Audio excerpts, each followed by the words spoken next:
Nithyananda everyone, this is Prasiddha, the Kundalini Yogini, and today I'm making a video about the sacred science of piercing, specifically the science which has been revealed in the Vedas and Agamas of Hinduism, which is the ancient tradition, the lineage of India, the spirituality and the lifestyle which is Sanatana Hindu Dharma. And this is such a vast and almost incomprehensible source of knowledge in Sanatana Hindu Dharma, which there is so many sacred sciences for all of the subtle things in our life. Every way from the way we style our hair to go to sleep, the diet we have, the way we bend our body in yoga, all of these things. And one of these sciences is actually the science of piercings.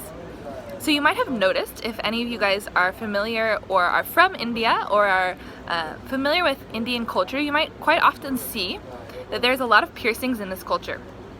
Very commonly you'll see nose piercings, nose studs, usually big earrings, and a lot of different jewelry actually, adornment of the body. So I want to share a little bit with you guys on why this is. I got requested to make this video actually a long time ago, but I also saw somebody commented yesterday asking me to make this video again, so I felt inspired to finally make a video dedicated to this topic. So I'm going to go a little bit into this science and references to this science in Sanatana Hindu Dharma, in this tradition, and I'll go into nose piercings, ear piercings, and the different common jewelries you see like bangles, anklets, and toe rings. And why all those accessories are much more than just a cultural phenomenon or a trend, a fashion trend. They're actually a sacred spiritual science to them. So to get started, I think we have to understand the basic Ayurvedic understanding of the body. So when I refer to Ayurveda, it's that traditional methodology of basically breaking down the body and understanding it, and through a system of holistic medicine, which we call Ayurveda. This science originated in India thousands of years ago and is one of the most traditional forms of medicine that is still alive today. So in Ayurveda, the understanding of the human body is very complex. We aren't just this physical body or our muscle or nervous system. At a subtle level, we are an energy body, right? You might be familiar with the term chakras or energy centers. So there's an idea that there is an energy body within us. And a very key point to this energy body that is layered over the top of our physical body is the concept of Nadi Points or marma points in the body. Nadi Points and marma points are basically like centers where consciousness is entering your body. Where the idea is that your consciousness, your cosmic consciousness, is alive inside your physical form. How it is alive in your body is that it's entering your body at all times. And so there's specific points all throughout your body, there's thousands of them, where this consciousness is most condensed, basically, right? Most powerful. It packs a punch. So when these kind of places in our body are stimulated, for example, on our hands or on our feet, certain points, right?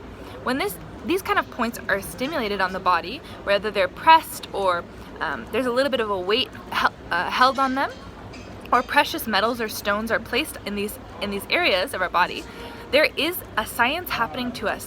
What happens is it actually awakens different energy flows in the body and actually can quite often correlate to different diseases in the body. So relieving pain of different diseases, relieving different signals of stress in the body. So for example, I'll first go into nose piercing. One of the most common piercings you might see, even in the Western world now, is nose piercings. So you can see I also have I have both sides of my nose pierced. And nose piercings are one of the most common things you'll see in India, that always you'll see like usually gold nose piercings in women. The reason for this is at quite a young age usually, it's become a cultural concept to get your nose pierced. But where this originated from was in Hinduism, in Sanatana Hindu Dharma. And the idea is behind nose piercing, the science is that women should get the left side of their nose pierced. So why is this? In Ayurveda, the idea is that there's a Nadi point right on your nose, right? An energy center here. So when this energy point on your nose is pierced with a precious metal like gold or silver, it unlocks different pain points in your body. And what this is most commonly understood as is actually relieving pain from childbirth. So why this practice has become so common throughout India is because the belief is that when you are a young child, a young girl, is that when you get your left side of your nose pierced first, it helps to relieve your future pain of becoming a mother, of childbearing, because that point is correlated to the reproductive system in the body, specifically the uterus, okay? It's not just hearsay, it's that you probably have heard of many different types of traditional medicine systems which have a very similar understanding of the body. That the idea of, points like, for example, in acupuncture, in Chinese medicine, we have all of these different chi points in the body, right? And so many different pressure points where the needles are actually put on our body for a specific reason. Very same idea is in Ayurveda, in these Nadi points or marma points in the body. So to go to ear piercing is common because one of the main benefits of piercing both of the ears actually is that it helps to regulate your menstrual cycle as a woman, and it strengthens circulation throughout your body, and of course increases your listening. So at a metaphysical level, at a spiritual level, it opens your ability to communicate in a space of listening, to limit how much you're talking and focus on the listening space. Next, I'm going to talk about bangles. So you might also see very commonly in Indian tradition, there's bangles being worn on the wrists. Basically a bunch of metal bracelets, usually metal or glass bracelets, tightly worn against the wrists. Very interesting, this is one of my favorite ones, is because, right, as a spiritual being, we always have energy coming out of us and into us from other people. Right, the idea of auras, this kind of a thing. We're attracting everything around us, and we're also putting out a lot of energy into the world. We lose a lot of energy throughout our day, especially through our hands. There are a huge energy center and energy points here. So when we wear bangles on the wrists, because they're in a circular shape, right? No beginning, no end. We don't lose that energy in our body. The metal constantly moving on our wrists stimulates our energy, but it maintains it in our body. We don't lose that energy out of our body. We actually get to keep that in our system. So it helps to up the energy in the body.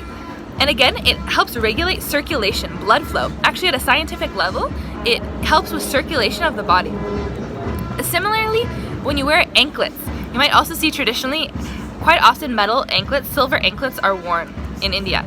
And the reason for this is very similar, is that it stimulates circulation and blood flow in the body. And the last thing I will share about is toe rings. So another very common practice is to wear toe rings on the second toe of each foot. Usually they're silver.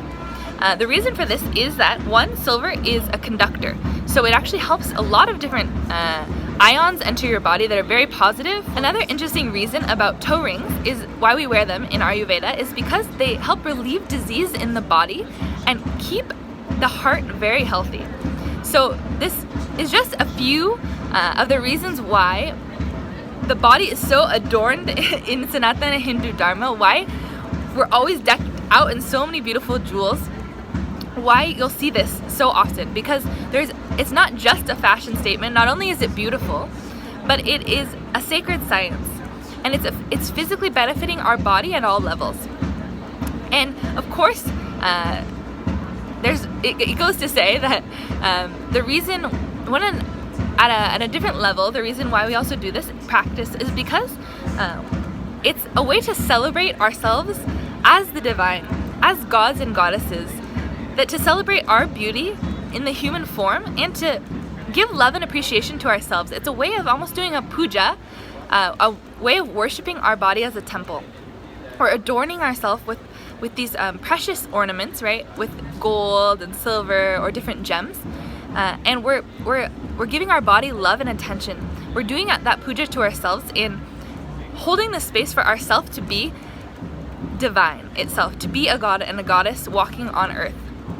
So thank you guys so much for tuning into this video. I hope it gave you a little bit more of an in-depth understanding on why you might see these adornments, this jewelry being worn, and why piercings are so much a part of Indian culture and Sanatana Hindu Dharma.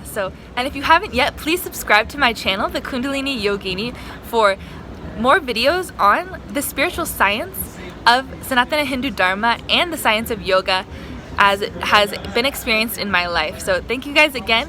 Nithyananda.